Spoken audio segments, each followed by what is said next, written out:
O segredo do sucesso.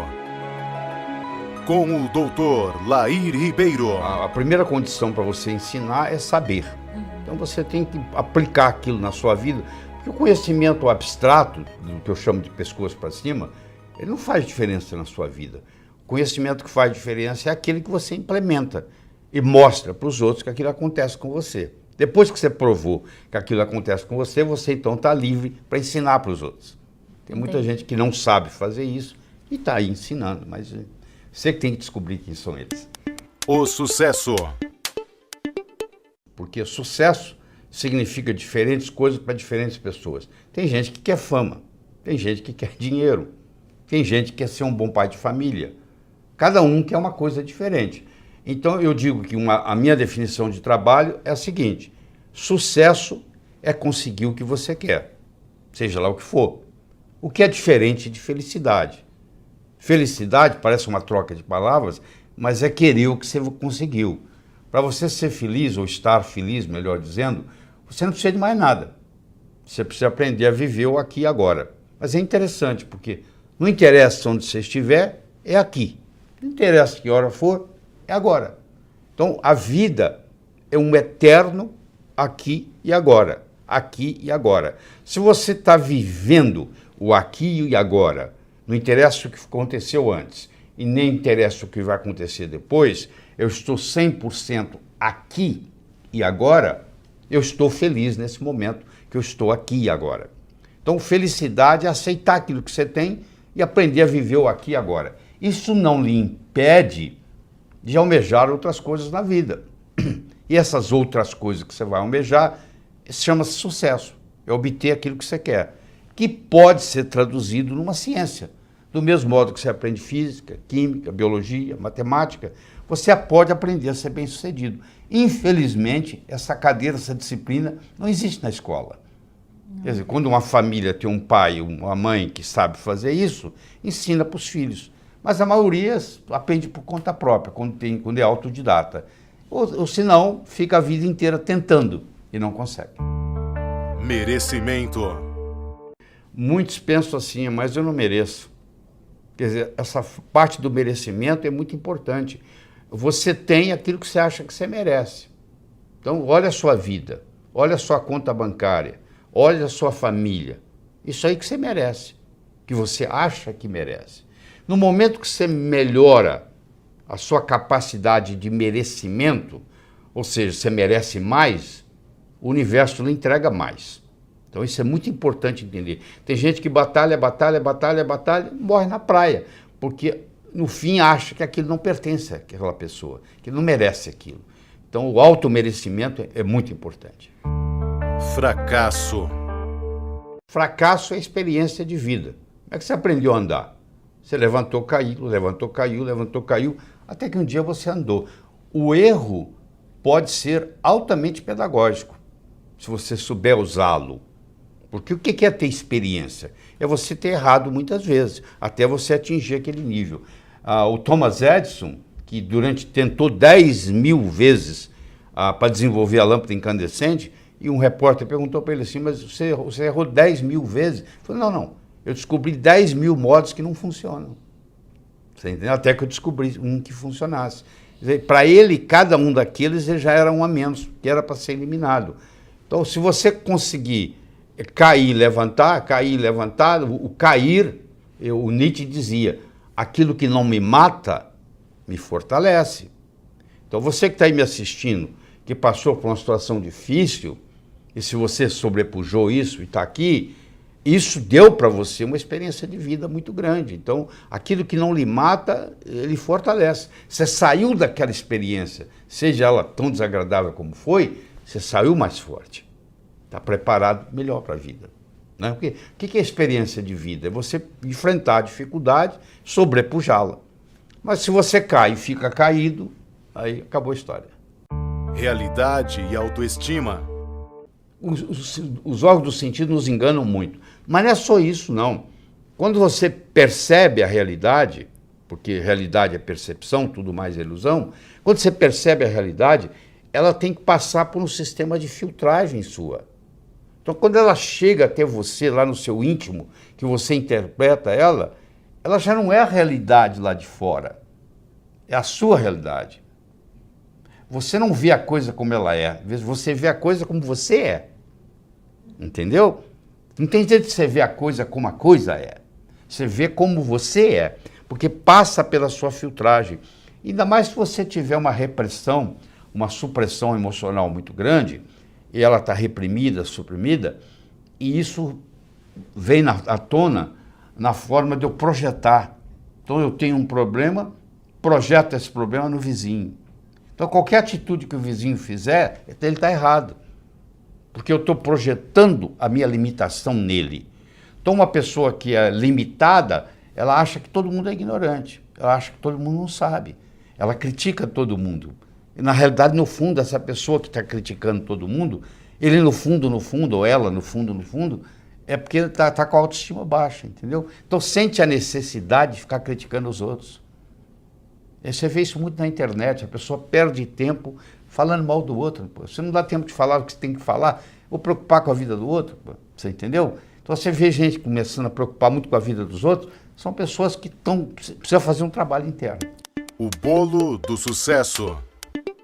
Estudando profundamente o que Napoleão Hill levantou e etc., e eu cheguei à conclusão que, do mesmo modo que você não faz um bolo só com farinha, nem só com manteiga, nem só com ovos, cada um desses ingredientes é necessário, porém não suficiente, e eu criei o que eu chamo o bolo do sucesso, onde eu escolhi 6 ingredientes. O primeiro é você ter uma boa autoestima, que funciona como um termostato, nós podemos discutir isso depois. A segunda é a sua capacidade de se comunicar, que é fundamental, principalmente no mundo de hoje, onde a comunicação é talvez o mais importante de tudo no sucesso. Terceiro é a sua capacidade de estabelecer objetivos, criar estratégia, criar táticas para colocar aqueles objetivos, implementá-los. A sua atitude determina a sua altitude na vida, a sua dedicação ao trabalho e a sua ambição saudável. Então são 6 elementos. Ó. É a boa autoestima, boa comunicação, saber estabelecer metas, ter uma atitude positiva, dedicação ao trabalho de uma forma inteligente e hoje melhor do que ontem, amanhã melhor do que hoje. O japonês chama de Kaizen, que é melhora contínua. A palavra Kaizen, no Japão, 1945, Hiroshima, Nagasaki, 40% do Japão destruído. Com essa simples filosofia de uma palavra, que é K-A-I-N-Z-E-N, Kaizen, que é melhora contínua, o Japão saiu de lá e hoje ele é o 3º per capita no mundo, entendeu? 3º país mais desenvolvido do mundo, então, ou seja, está lá no pódio. Saiu de 40% destruído, é um arquipélago com mais de 3 mil ilhas, não é um continente, muito complicado, mas, no entanto, com a filosofia Kaizen, que é melhora contínua, que eu recomendo você adotar isso, eu adotei isso na minha vida, hoje é melhor do que ontem, amanhã é melhor do que hoje, ou seja, cada vez a próxima apresentação vai ser melhor que essa, é assim que a gente faz. Então, com isso aí, e aí você junta esses 6 ingredientes com a pitadinha do que eu chamo a diferença entre o profissional e o amador. O que difere o profissional do amador? Paciência e persistência. Porque o amador, se não der certo, ele chuta o pau da barraca. O profissional sabe que o amanhecer só vem depois da noite ter passado. Roma não foi construída em um dia. Então tem que ser de grão em grão a galinha enche o papo. Então tem que ser aos pouquinhos para chegar lá. Então eu coloco esses 6 ingredientes com paciência e persistência e o resultado só pode ser um: obter aquilo que você quer. O próximo. Aquele indivíduo que fala assim, eu não preciso mais de dinheiro. Bom, trabalha para ajudar o próximo, pô. Passa a ganhar para os outros. Porque se o seu vizinho está com problema, o problema é seu também, não é do vizinho. Né? Você vai, na sociedade que nós vivemos, principalmente aqui no Brasil, você tem que fazer a sua parte e a parte dos outros, infelizmente. Você tem que contribuir de uma forma ou de outra, não é só com ideias, mas às vezes mesmo financeiramente. Escolhe instituições de caridade que você acha que vale a pena e faça suas doações, ajudando. Quer dizer, se você já tem dinheiro suficiente, vai canalizar para isso. Imaginação e conhecimento. Numa briga entre imaginação e conhecimento, a imaginação sempre ganha. Então, o que é imaginar? É visualizar. Então, é o chamado crer para ver. São Tomé dizia, eu preciso ver para crer. Eu acho que São Tomé estava enganado, desculpe. Porque, na realidade, você tem que crer para ver. Se o John Kennedy não acreditasse que, numa década, ele poderia colocar o homem na Lua, o homem não teria pisado na Lua. Se você for esperar alguém pisar na Lua, para você acreditar que é possível pisar na Lua, não vai ser você que vai chegar lá. Então, se você está esperando acontecer, é outra pessoa que vai realizar. Então, você tem que passar a crer para ver. Você inverte o processo de São Tomé. São Tomé é ver para quê, você é crer para ver. Então, quando eu me mudei para os Estados Unidos, a minha crença era de que em pelo menos 2 anos eu ia começar a dar aula para americanos de cardiologia. 8 meses que eu estava lá, fiz a minha primeira apresentação em Washington, D.C., no Distrito de Colômbia, para mais de 400 cardiologistas. Entendeu? Eu acreditava naquilo, eu estava trabalhando para aquilo. E não levaram 2 anos. Em 8 meses eu estava fazendo isso. Agora, se eu falasse assim, eu não acredito que isso vai acontecer, isso nunca teria acontecido. Você entendeu? Então, essa história de crer para ver parece um jogo de palavras, mas não é não. Você que está aí me assistindo, o que você está segurando? Você fala, não acredito, isso é impossível. Impossível alguma coisa que ninguém faz, até que alguém faça. Entendeu? Se fosse assim, todos os recordes foram batidos. A princípio seriam impossíveis, né? E aí vem alguém e bate o recorde, né? E aí vem outro e bate aquele recorde, porque acredita que vai acontecer. Então, se você levar esse pensamento para você, eu vou partir do princípio de crer para ver. Eu vou ter o futuro não como uma expectativa, mas como uma possibilidade. O que quer dizer isso? Se eu tenho um futuro como uma expectativa e isso não acontece, eu fico frustrado. Se eu tenho o futuro como uma possibilidade e isso não acontece, foi apenas uma possibilidade, que não deu certo. Vamos ver na próxima. Isso é muito importante, como que você vai estabelecer suas metas. Você vai estabelecer suas metas, eu não estou garantindo que você vai atingir os objetivos 100%. Mas eu vou lhe dizer, se você não atingir, a sua atitude tem que ser como uma possibilidade e não como uma expectativa. Porque se eu coloco como uma expectativa e não acontece, eu fico frustrado. Então você está querendo parar de fumar. Voltou. Levanta, para de fumar de novo. Entendeu? Se você não deu certo. Não deu certo. O Thomas Edison fez 10 mil vezes para descobrir a lâmpada incandescente, pô. Ele testou 10 mil vezes material diferente, até que ele descobriu um. Né? Então, levanta. Você vai fazer o vestibular, você tem que imaginar que você está lá fazendo a prova e indo bem. Porque senão, se você não fizer isso, você chega lá no dia e se amarela. Quantas pessoas não passam no vestibular porque deu nervoso na hora? O emocional é muito importante. Você quer ver? Eu vou provar para você isso aqui. Olha, eu vou pegar uma tábua de 40 centímetros de largura, de 12 metros de comprimento. Vou colocar ela num galpão, no chão. E vou pedir você que está aí nos assistindo para caminhar na tábua de uma extremidade para outra. Grandes coisas. A tábua está lá no chão, ela tem 40 centímetros, cabe bem o seu pé, 40 centímetros de largura. Você anda na tábua para lá, para cá, para lá, para cá. Eu vou pegar essa tábua, vou colocar entre 2 postes de 15 metros de altura. E vou pedir você para ir de um lado para o outro. É a mesma tábua. Tem a mesma largura, 40 centímetros. Tem o mesmo comprimento, 12 metros. O que aconteceu agora?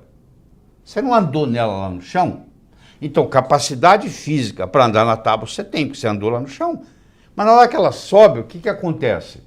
Entra um componente emocional. Eu vou escorregar, eu vou cair, eu vou machucar.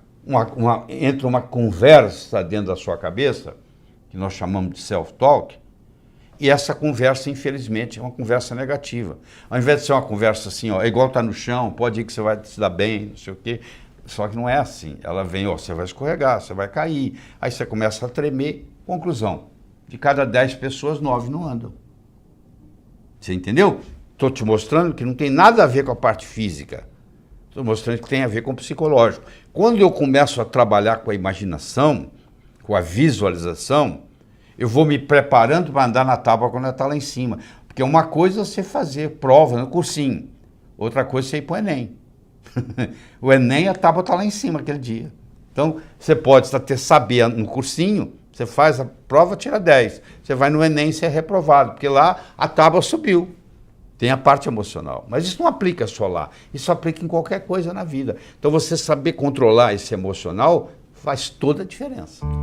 Amor próprio. Se você não tem dinheiro, como é que você vai doar dinheiro para alguém? Se você não tem comunicação, como é que você vai se comunicar com o outro? Você só pode dar aquilo que você tem. Agora eu lhe pergunto, se você não tem amor próprio, como é que você pode gostar dos outros? Se você não gosta nem de você. Não é estranho isso? Muito estranho. Então, o número 1 é você. Ó. Primeiro você cuida de você. Você já viu no avião?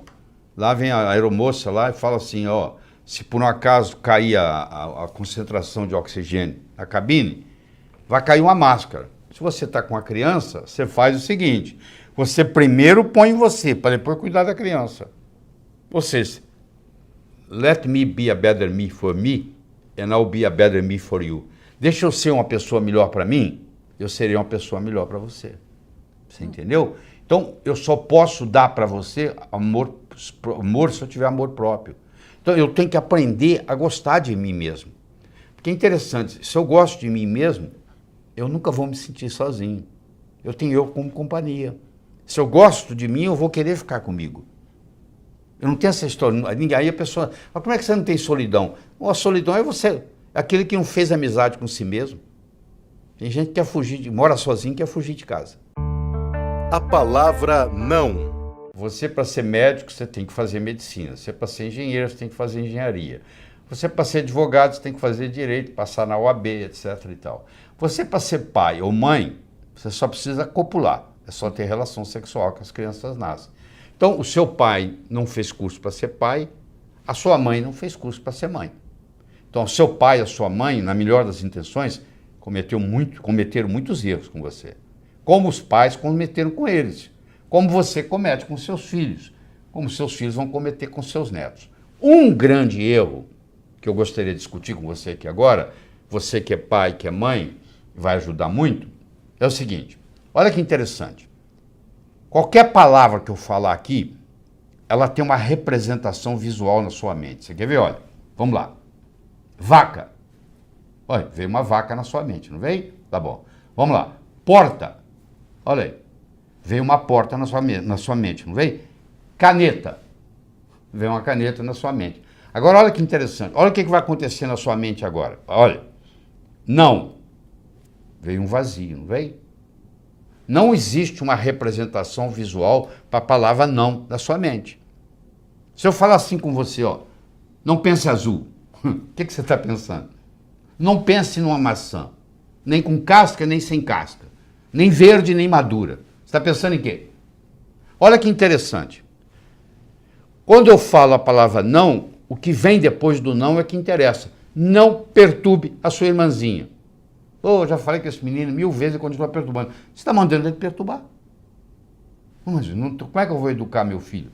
Você vai falar para o seu filho o que você gostaria que ele fizesse. O que você quer que esse menino faça? Eu quero que ele trate bem a irmã. Só você fala com ele assim, meu filho, trate bem a sua irmãzinha. Você tem que falar o que você quer e não o que você não quer. Você olha isso, eu gosto muito de MMA, eu vejo o treinador que é bom, o treinador que é ruim. O treinador que não sabe isso, ele fala assim, ó, não deixa a sua cara na reta. Não deixa, o que você vai deixar? A cara na reta. Você entendeu? Então, eles fizeram um estudo, mostraram que uma criança de 8 anos recebeu, durante a vida, até então, mais ou menos 100 mil não. Não faça isso, não faça aquilo, não faça aquilo. E isso tudo está comprometendo, porque como o não tem uma representação visual na mente, acontece o que vem depois do não. Então você que é pai e mãe, deixa eu lhe dar uma dica.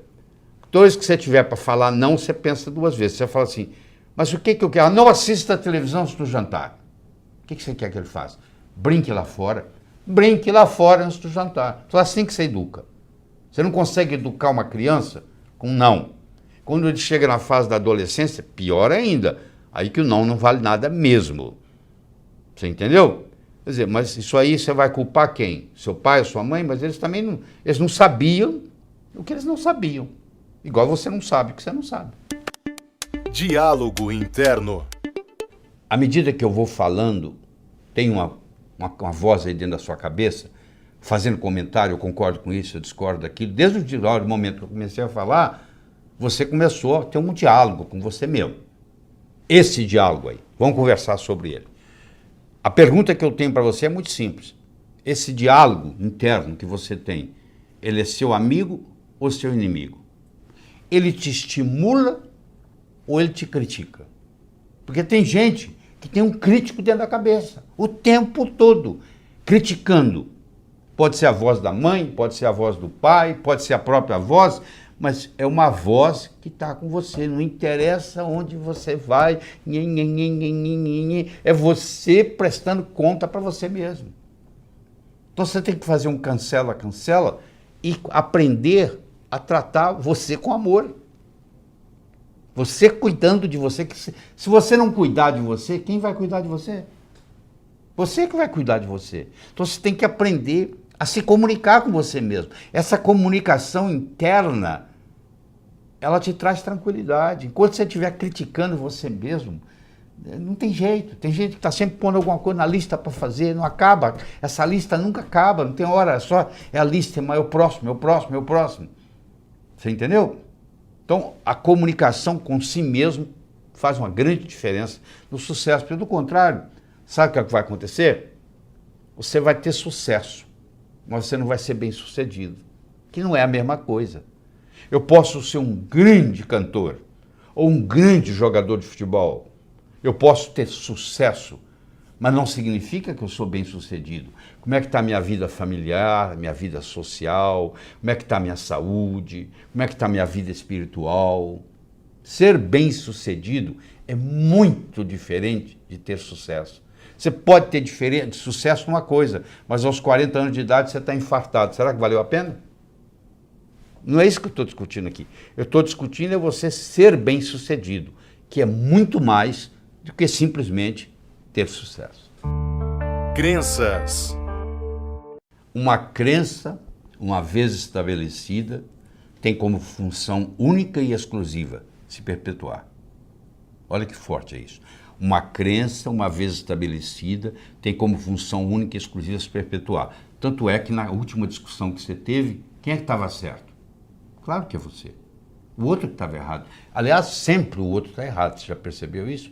Porque você está discutindo do ponto de vista da sua crença. Aí não te falei? A crença tem que falar assim, ó, se você estiver menstruada e pisar no chão frio, você vai gripar. Aí você, tá vendo aí? Gripei. Se você acreditar que vai gripar mesmo. Se você achar que uma rajada de vento te gripa, eu fico imaginando o cara que mora lá no deserto, está no oásis, com aquelas rajadas de vento 24 horas por dia, ia viver gripado. Mas lá ele não tem essa crença, porque lá não dá para ter essa crença. Ele não viveria. Então a crença, ela pode ser limitante. O que é evoluir? Você está aqui para evoluir? É por isso que você está aqui sentado me assistindo hoje? Evoluir significa atualizar suas crenças. Quando você tinha 7 anos, a sua mãe falava assim, meu filho, minha filha, não atravesse a rua sozinho. Era muito válido, porque você podia morrer atropelado. Hoje você tem 35. Você chama sua mãe para atravessar a rua? Não. Você atravessa a rua sozinho. Você já se livrou daquela crença. Mas eu vou lhe dizer, conhecendo o que eu conheço de trabalhar com gente, você tem muitas crenças, mesmo tendo 35, 40, 50 anos, você tem crenças que são infantis ainda, que você ainda não abriu mão delas. Evoluir significa se livrar das crenças obsoletas. Você conhece gente que há 30 anos não adoece.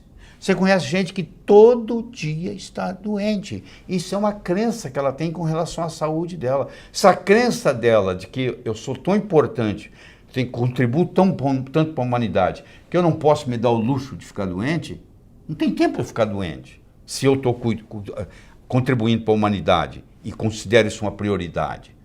Isso me ajuda a me manter saudável. Agora, se eu focar na doença, Tudo aquilo que você foca aumenta. Se você focar no problema, o problema aumenta. Se você focar na solução do problema, a solução do problema aumenta. Onde é que você vai colocar seu foco? Eu chego para você e falo assim, você tem algum problema? Você fala não. Ah, não, você deve ter algum probleminha. Aí você começa a procurar. Daqui um pouquinho, eu tenho um primo, assim. Aí nós começamos a falar do seu primo. Daqui um pouquinho você está nervoso. Quer dizer, por quê? Começamos a focar no problema. Agora, se eu foco na saúde, ao invés de focar na doença, a saúde vai embora.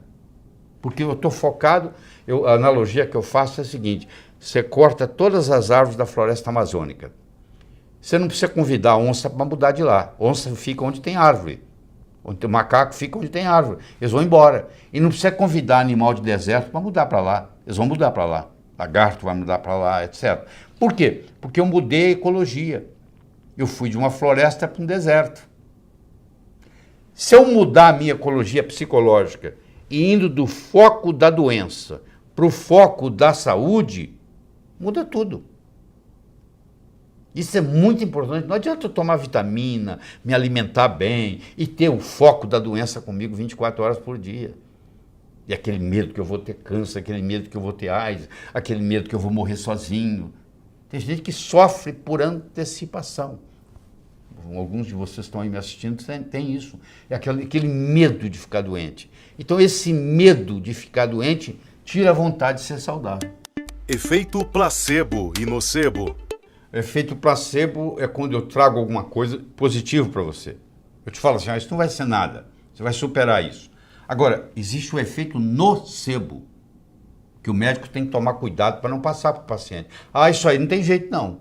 Se isso vem, por exemplo, de um médico, e que é um médico que você respeita e admira, aquilo ali é uma água fria jogada ali, entendeu? Nós chamamos de efeito nocebo. Então, o paciente com câncer, por exemplo, tem paciente com câncer que morre, tem paciente com câncer que sobrevive. Onde você vai estar? Vai depender de uma série de fatores que nós não vamos discutir aqui agora. Um dia nós vamos discutir, mas não é hoje. Que uma delas é a sua atitude com relação à doença. Se você achar que não tem jeito, o Henry Ford dizia, se você pensa que pode ou se você pensa que não pode, de qualquer jeito você está certo. Se você pensa que pode, você vai trabalhar para fazer. Se você pensa que não pode, você vai chutar o pau da barraca. Não interessa. Se você falar que pode ou falar que não pode, do jeito que você pensar, você está certo. Talentos. Não adianta você ter muitos talentos, tá? Porque às vezes você tem tantos talentos que você não sabe qual se focar. Você tem que focar num deles.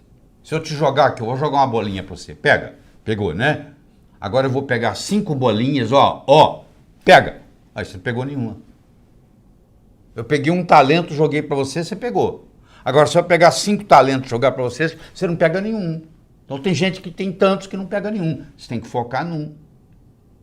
Entendeu? E trabalhar naquele.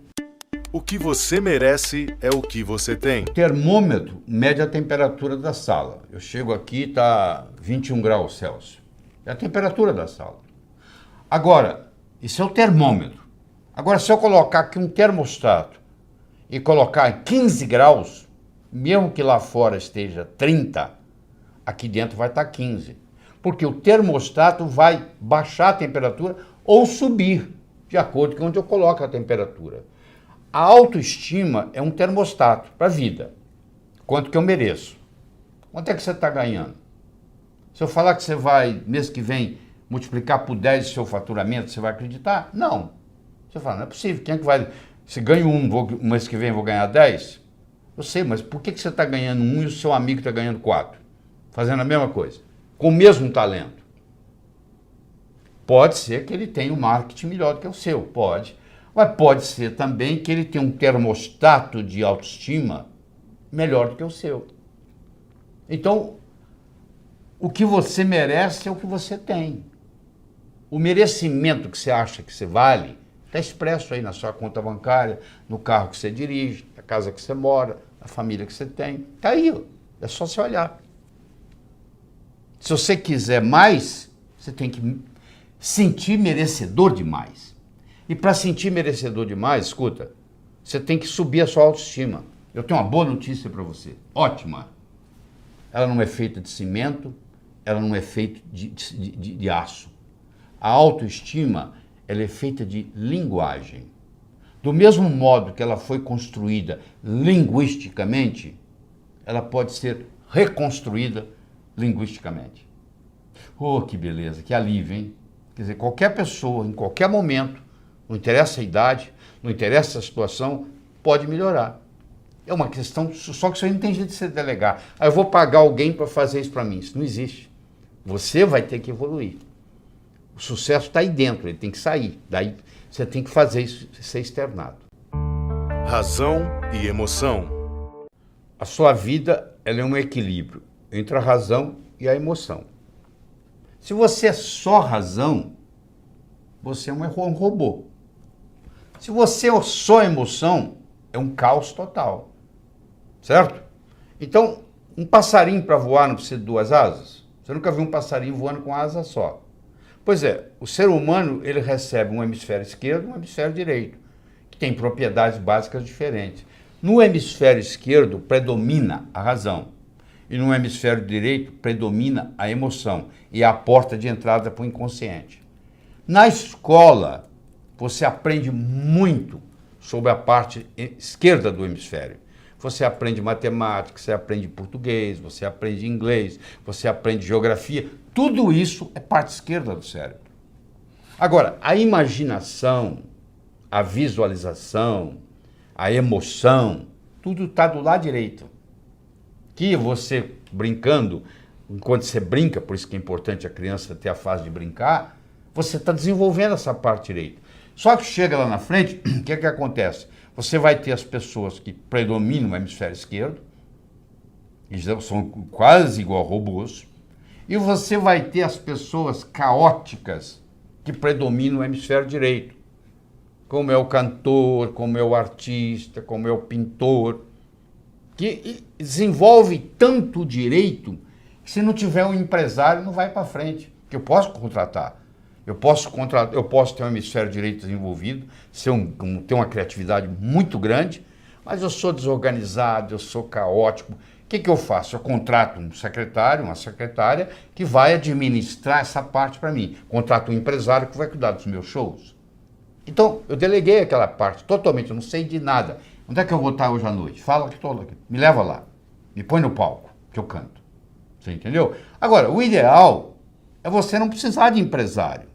É você mesmo administrar a sua vida. E para isso você vai ter que trabalhar tanto com o seu hemisfério esquerdo quanto o direito. Entendeu? Então você tem que ver qual é o seu ponto forte. Se é mais esquerdo ou mais direito. Bom, se você é mais esquerdo, provavelmente você vai ganhar dinheiro numa profissão mais de esquerda. Mas isso não quer dizer que você não possa desenvolver o seu direito como hobby. E aí, à medida que você vai fazendo isso, você vai equilibrando o processo. Tá? Então esse equilíbrio é muito importante. Como transformar sonhos em metas? Eles pegaram todos os formandos da Universidade de Harvard e perguntaram para eles assim, o que você vai fazer nos próximos 6 meses, próximo ano, próximos 5 anos, próximos 10 anos, próximos 15 anos, próximos 20 anos. A grande maioria, como acontece aqui no Brasil, não tinha nada por escrito. Não tinha nada, não tinha nenhum... Ah, não sei, eu vou ver o que vai acontecer. Eu vou deixar a vida me levar, né? Mas 3% daqueles estudantes, eles tinham por escrito o que eles iam fazer com 6 meses, com 1 ano, com 5, com 10, com 15, com 20 anos de formado. Em 1973, eles pegaram aqueles que ainda estavam vivos e fizeram uma avaliação. Então, aquele grupo que tinha por escrito era 3%. Valia mais do que os 97% junto em todos os aspectos. Então eles viram se a inteligência era diferente? Não. O background familiar era diferente? Não. Tudo era igual. As notas que tirava na escola, a única diferença que fazia diferença é que eles tinham por escrito. Então os nossos, por isso que a empresa multinacional, ela pega os objetivos do ano que vem e coloca até setembro por escrito. Tem que estar ali no papel. Então é muito importante você colocar no papel aquilo que você quer para 2019. Não é só na hora da passagem lembrar disso. Aquilo tem que ser recordado com frequência. Você tem que colocar ali e você tem que datar. Como é que você transforma um sonho em uma meta? Você coloca uma data. Tudo aquilo que você colocou na categoria de algum dia não vai acontecer. O cérebro fala, tá bom, o dia que algum dia chegar, você vai no calendário, onde é que está algum dia? Não está lá. Não tem no calendário, não existe. Então você tem que colocar uma data. Eu vou emagrecer tantos quilos até a data tal. Eu não estou garantindo que você vai emagrecer. Eu estou te dizendo que a chance de você emagrecer aumentou 20 vezes, se você colocou a data. Porque ela deixou de ser um sonho e passou a ser uma meta. E você nunca pode esquecer a diferença entre meta e finalidade de vida. Deixa eu explicar. Você está em Nova York, você quer ir para Chicago. Você pega seu carro, seu avião, dirige, vai para Chicago. Chegou em Chicago. Você está em Chicago, você fala assim, eu quero ir para Los Angeles. Você vai para Los Angeles. Chegou em Los Angeles. Agora imagine que você está em Nova York e você decide que você quer viajar a oeste. Você chega em Chicago, tem mais oeste. Você chega em Los Angeles, tem mais oeste. Você chega no Havaí, tem mais oeste. Você chega em Sydney, na Austrália, tem mais oeste. A Terra é redonda. Você vai rodar, vai chegar no mesmo lugar. E vai continuar. Você nunca vai chegar ao oeste. Você concorda comigo? Sempre tem mais oeste. Quando uma coisa que você não consegue chegar, não chama meta. Chama finalidade. Então, você descobrir a sua finalidade, ela só vai terminar no dia da sua morte. A sua finalidade de vida é viajar ao oeste. Isso não acaba. A minha finalidade de vida é transformar as pessoas de uma forma alegre e poderosa, com amor e sabedoria. Isso não tem chegada. É o dia que eu morrer que vai acabar isso. Entendeu? Então eu tenho que ter metas a curto, a médio, a longo prazo. Tem que ter os 3 tipos de metas. Eu tenho que ter elas por escrito. E eu tenho que descobrir qual é a finalidade de vida que está por trás dessas metas. Porque a finalidade de vida, ela te valoriza a sua meta. Vou dar um exemplo. Você imagina uma bolinha que eu jogo para você, você joga para mim, eu jogo para você, você joga para mim, eu jogo para você, você joga para mim. Começou a ficar cansativo, né? Mas se eu chamasse de tênis, mudou, né? Milhões de dólares por trás. Enquanto era uma bolinha para lá e para cá, você não estava dando valor. Na hora que eu falei tênis, mudou. É assim, uma meta que talvez não tenha importância, mas se ela está encaixada dentro da minha finalidade de vida, ela valoriza. E eu vou estar disposto a ter mais esforço para que ela aconteça. O segredo não é você reinventar a roda, é fazê-la girar mais depressa. Porque alguém já veio antes, já deu uma de bandeirante, já abriu a picada na mata, já abriu o caminho, entendeu? O caminho está pronto, é só andar, seguir. O sábio. Era uma vez, numa pequena ilha da Grécia, havia um sábio, famosíssimo. Famoso porque, até aquele dia, todas as perguntas feitas a ele, ele soube responder. E a fama dele transcendeu a Grécia. Vinha gente de longe. Mas um dia, um adolescente, conversando com um amigo dele adolescente, disse, eu acho que eu sei como é que eu vou enganar esse sábio. Eu vou pegar um pequeno passarinho, vou esconder nas minhas mãos, vou levar para ele e vou perguntar se está vivo ou morto. Se ele falar vivo, eu vou espremer e deixar cair morto nos pés dele. Se ele falar morto, eu vou abrir a mão, vou deixar o passarinho voar. Não interessa que ele responder, dessa vez ele vai errar. Mas você imagina, o adolescente pegou o pequeno passarinho, colocou nas mãos, foi até o sábio, olhou para o sábio no olho e disse assim, sábio, diga-me, o passarinho nas minhas mãos está vivo ou morto? O sábio olhou para ele e disse, meu jovem, a resposta está nas suas mãos. Você que está aí, está nos assistindo há mais de 1 hora. Eu quero que você saiba que o seu sucesso, tanto pessoal quanto profissional, esteve, está e sempre estará nas suas mãos.